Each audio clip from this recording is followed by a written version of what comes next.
So who is Bill Smith? Well, he's a four-time serial entrepreneur who kicked off his first company when he was just 16 years old. He's really known for his, let's call it, relentless execution and a pretty unique way of building businesses. Today, we're going to distill all that experience into a 5-part playbook. These are the core actionable principles you can actually use in your own venture. All right, let's just dive right in. We're going to break down the 5 core rules from his playbook. First up, why execution beats ideas. Then, energy in, energy out. After that, obsessing over your customer. Number 4 is all about how to build your team. And finally, why you have to focus on the momentum. Okay, so we're starting with the most foundational rule of them all. Seriously, this is the one principle that separates the dreamers from the builders, the talkers from the actual doers. This one quote, it comes from a casual chat at a Starbucks years ago, but it's basically the key to understanding Bill's entire philosophy. It's blunt, it's direct, and it just cuts right through all the noise. So the story goes, an employee started explaining his whole thought process, the how behind the work he was doing. Bill just stopped him cold. He didn't care about the journey or the fancy explanation. He only cared about the destination. The only question was, did you get it done? That's it. And this really frames the whole debate perfectly. Look, ideas are the spark, for sure. They're essential. But execution? That's the fire. It is the relentless, day in, day out work that actually turns a cool concept into a real company. In Bill's world, an average idea with A+ execution is going to win every single time. Okay, so let's move to the next play, and you'll see how this builds. It's all about that invisible force that powers the execution engine.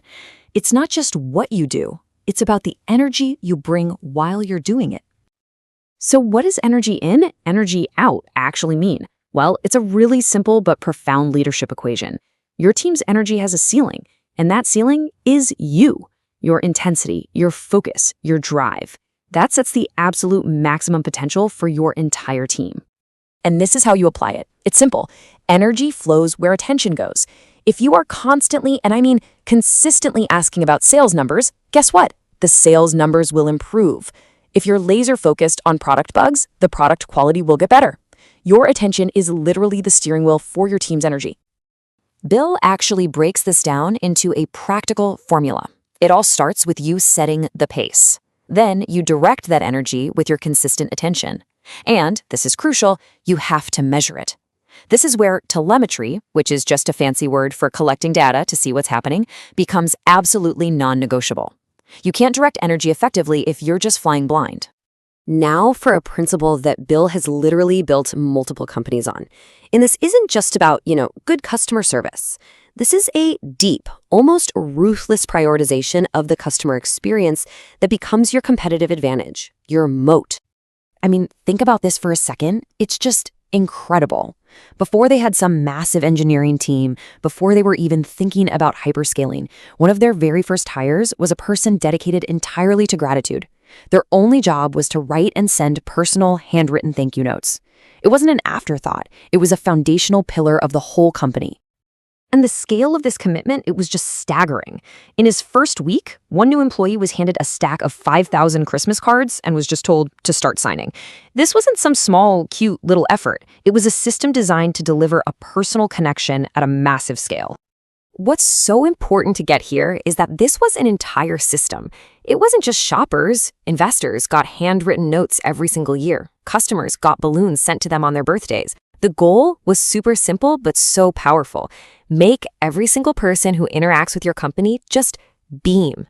So you've got the right energy, you've got a fanatical focus on the customer. Now you need the right people to actually execute. And Bill has a very specific and, a somewhat controversial philosophy on how to find them. He totally avoids the middle ground. He believes there are only 2 pools you should ever hire from. The first is your inner circle, people you've worked with before, people whose skills you trust implicitly. They form the core of the company. And everyone else? They should be what he calls abject beginners, just raw, hungry talent with no bad habits, who you can mold from the ground up. And this is how you filter through all those abject beginners. You build a system he calls the rock sorter. You hire junior sales reps in batches of, say, 5 or 7, create a really competitive environment, and you just watch who rises to the top. After about 3 months, the top performers get promoted, and the rest, they just naturally filter themselves out. It's like survival of the fittest, designed to identify the true killers on your team. This whole mentality, it extends way beyond hiring. It goes right into mentorship and feedback. Bill surrounds himself with people who will deliver the hard truths. He doesn't want praise, he doesn't want validation. He wants the person who will brutally and honestly point out everything he can do better, because that's how you actually improve. All right, let's move to our final play. And this one's a big one. This is all about strategy. It's about where you point all this energy, this customer obsession, and this amazing talent you've hired. It's about making the right bets. Every leader, every single day, faces this fundamental choice. Do you spend your precious time and resources fixing the parts of the business that are broken, or do you pour gasoline on that one small fire that's already burning bright? For Bill, the answer is crystal clear. It's not even a debate. He is a momentum investor inside his own companies. His strategy is to find the one thing that has even a glimmer of success and just go all in on it. And here's the perfect example of this principle in action. At his company Shipt, they were experimenting with 3 different delivery models. The second that grocery delivery showed just the slightest bit of traction, he didn't even hesitate. He shut down the other 2 experiments immediately and focused every single ounce of the company's energy on groceries. So the takeaway here is really simple. Starve your problems, feed your opportunities. Yeah, business is about solving problems, of course, but winning is about choosing to solve the right problems, the ones that are attached to your biggest opportunities for growth. Your future is hiding in what's already working for you right now. And that leaves us with one final, really powerful question to think about. Look at your own work, your team, or your company. You probably have countless things you could be doing, countless problems you could be solving. But if you're following the Bill Smith playbook, only one question truly matters. Where is the momentum?